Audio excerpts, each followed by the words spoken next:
आयमा रो रही होती है, उसकी माँ उसके लिए वो दुपट्टा ले आती है जो वो बड़े ही प्यार और दुआओं के साथ बनाती है अपनी बड़ी बेटी के लिए, और उसे कहती है बेटा इसे जल्दी से पहन लो, तुम्हारा निकाह हो रहा है। तो बेचारी आयमा बहुत रोती है, कहती है मैं बिल्कुल नहीं करूँगी, मेरा बचपन से ख्वाब था डॉक्टर बनने का और मैं कैसे अपने ख्वाबों को ऐसे जाने दूँ। तो जाके कह दें अब बाबा से कि मैं ये शादी नहीं करूँगी। आगे से बाप आ जाता है, उसकी गर्दन से उसे पकड़ता है, उसे कहता है कि तुम्हारी बड़ी बहन ने मुझे कम ज़लील किया है कि अब तुम्हारी बारी है, और उसे देख के मारता है नीचे फर्श पे। तरफ उस्मान की माँ भी उसे राज़ी कर लेती है शादी करने से, और वो राज़ी हो जाता है निकाह पे और देखता है, कहता है अब टूटेगी मामों की अकड़।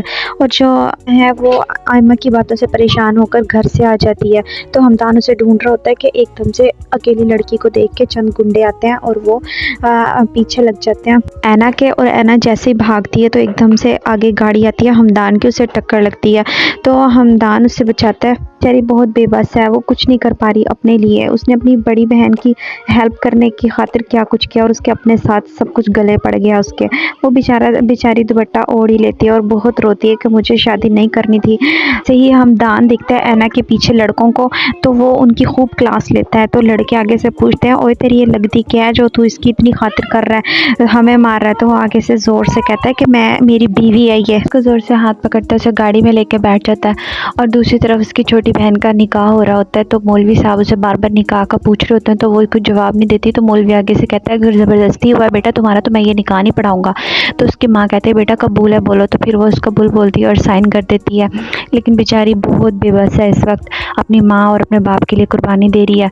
और ऐना को इतना ज़्यादा डांटता है हमदान, उसे इतना बुरा भला कहता है कि तुम मेरी ज़िंदगी में मुसल्लत तो हो गई हो, लेकिन अब ज़रूरी है कि तुम इसे मेरे लिए मुसीबत बना दो। और तुम हर बार मेरे साथ ऐसा करती हो, तुम क्यों अपने बारे में नहीं सोचती, मेरे बारे में नहीं सोचती।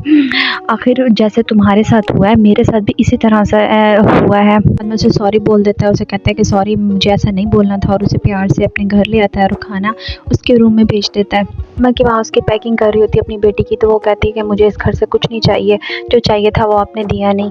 तो जैसे ही वो जा रही होती है, रुखसती हो रही होती है, तो बाप आयमा के सर पे हाथ रखता है, तो वो सर पे हाथ नहीं रखवाती और गाड़ी में जाके बैठ जाती है। क्योंकि यार क्या ज़रूरत है ऐसे, इस तरह से भी नहीं करना चाहिए था बेचारी के साथ। उसका दिल बहुत ज़्यादा टूट गया। जैसे वो घर पे आती है तो उस्मान उसे इतनी बातें सुनाता है, उसे बेड के ऊपर से उठा देता है, उसे कहता है उठो और जब तक मैं ना कहूँ तब तक तुम नहीं बैठ सकती। और दूसरी तरफ रज़ा तो सिर्फ अपने ही मतलब के लिए काम करता है, उसे और टाइम चाहिए बाहर वाले मुल्क में रहने के लिए।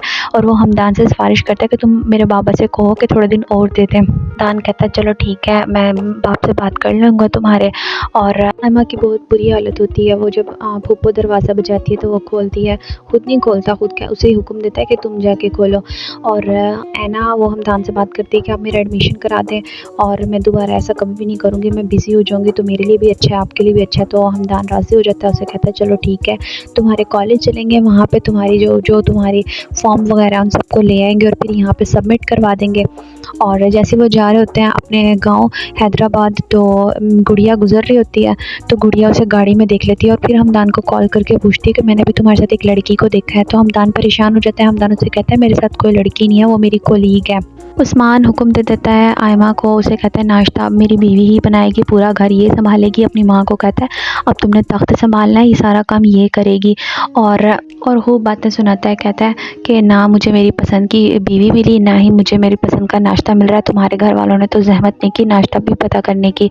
और दूसरी तरफ बेचारी आयमा की डेट निकल जाती है एडमिशन की, वो एंट्री टेस्ट के लिए खुद तो जा नहीं सकती। उसकी दोस्त उसे कहती है कि तुम किस तरह से इस चांस को ज़ाया करोगी, तो वो अपने बाप का बहाना बना के तबीयत का और उसे टाल देती है और बेचारी खूब रोती है बैठ के अकेले।